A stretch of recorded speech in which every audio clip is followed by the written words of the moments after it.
पिछले लेक्चर्स में हमने हार्डकोर वीडियो एडिटिंग के ऊपर बात की। हमने साथ कुछ सपोर्टिंग सॉफ्टवेयर्स भी देखे और मेजर सॉफ्टवेयर हमारा जो एडोबी प्रीमियर था उसके भी मैक्सिमम फीचर्स एक्सप्लोर करने की कोशिश की। मुझे उम्मीद है कि आपने उनको बखूबी प्रैक्टिस किया होगा और अब आप लोग अपने नेक्स्ट पार्ट के लिए रेडी होंगे जो कि हमारा है एनिमेशन।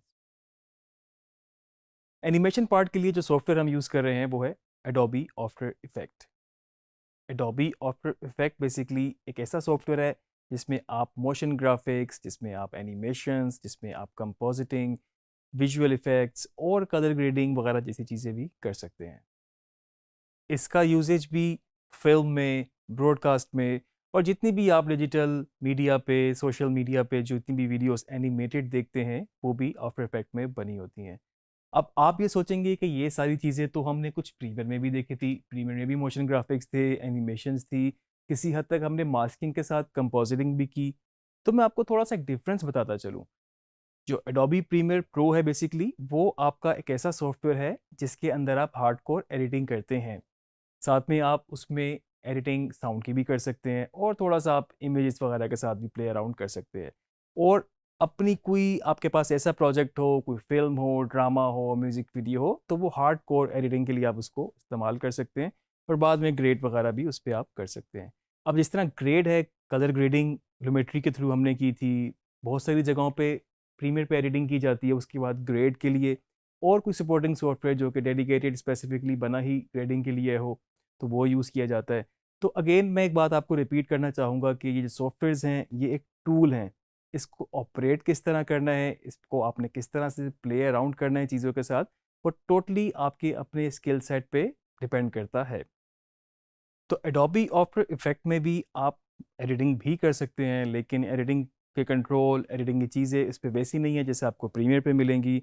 उसके अलावा आप इसमें टेक्स्ट की animations, difference typography animations, motion graphics, कोई ऐसे एलिमेंट्स, कलर ग्रेडिंग, ये सारी चीज़ें आप इसमें कर सकते हैं। और साथ साथ कोई ग्रीन स्क्रीन का कंट्रोल इसमें बहुत बेहतर है। आप उसमें से बेहतर मास्किंग के तरीके से या फिर और इफेक्ट्स अप्लाई करके आप इसको ग्रीन स्क्रीन बहुत बेहतर तरीके से सीख सकते हैं, काम कर सकते हैं उस पे।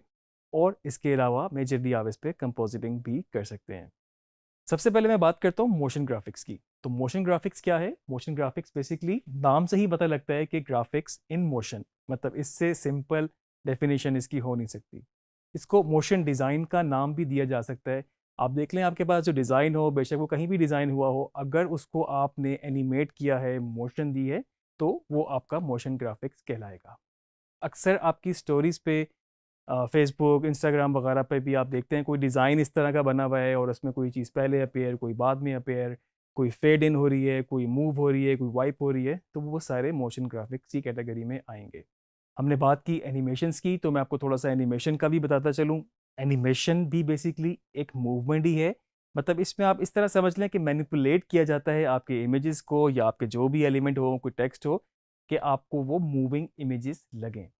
आप समझ लें कि एनिमेशन जो है एक स्टैटिक, एक स्टिल ऑब्जेक्ट को एक लाइफ देती है और आपको वो चीज़ें मैनिपुलेट होकर नज़र आती है इस तरीके से कि आपको वो लगती है इसमें वो मूवमेंट है। एनिमेशन बहुत टाइप्स की होती हैं। कन्वेंशनल पहले बात करें तो ड्रॉ भी की जाती थी, उनकी तस्वीरें ली जाती थी। स्टॉप मोशन के नाम से भी आपने सुना होगा, तस्वीरें खींच खींच के किसी भी चीज़ की, क्लेमेशन वगैरह बहुत सारी चीज़ें इसमें शामिल हैं। जो अभी आजकल की मॉडर्न एनिमेशन है वो ऑब्वियसली सॉफ्टवेयर पे की जाती है। इवन के कार्टून की एनिमेशन हो, ऑब्जेक्ट्स की एनिमेशन हो, वो आप इसमें अपने सॉफ्टवेयर्स में, डिफरेंट सॉफ्टवेयर्स में कर सकते हैं। एनिमेशन में ज़रूरी नहीं है कि आपका टेक्स्ट ही मूव हो या एलिमेंट ही मूव हो। आफ्टर इफेक्ट में आप मेजरली एनिमेशन किसी इफेक्ट पे भी अप्लाई कर सकते हैं, किसी लेयर पे अप्लाई कर सकते हैं और सेपरेटली आप जहाँ भी चाहें उसको मूव करने के लिए उसको अप्लाई कर सकते हैं। इफेक्ट पे अप्लाई करने से मेरा मतलब ये है कि मिसाल के तौर पे आपने एनिमेशन अप्लाई करनी चाहिए ओपेसिटी के ऊपर, तो आपने एक की फ्रेम ऐड किया और एनिमेशन में जिस तरह हम प्रीमियर में सारा देख चुके हैं, इफेक्ट कंट्रोल विंडो में हमने की फ्रेम्स ऐड किए थे, फिर हमने आगे की फ्रेम ऐड करके वैल्यूज़ चेंज की थी, तो वो सारा एनिमेशन का प्रोसेस था।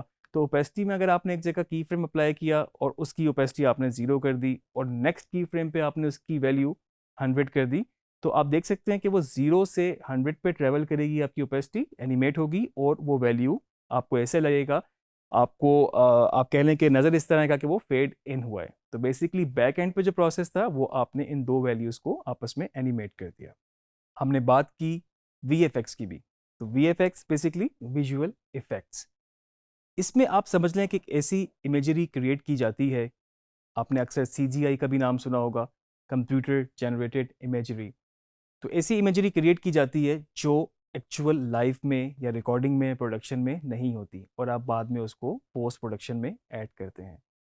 अक्सर आपने स्पेशल इफेक्ट का नाम भी सुना होगा। स्पेशल इफेक्ट्स थोड़े से डिफरेंट हैं वीएफएक्स से, और उनमें डिफरेंस ये है कि स्पेशल इफेक्ट्स बेसिकली आपका on location, on production basically बनाए जाते हैं। मिसाल के तौर पे किसी गाड़ी में बॉम्ब ब्लास्ट, और वो बाज़ दफ़ा असल में भी उस ब्लास्ट को स्टेज किया जाता है।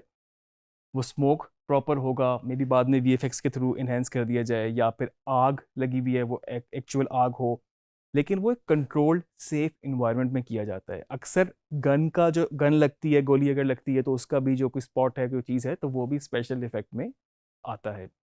वीएफएक्स इससे थोड़ा डिफरेंट है।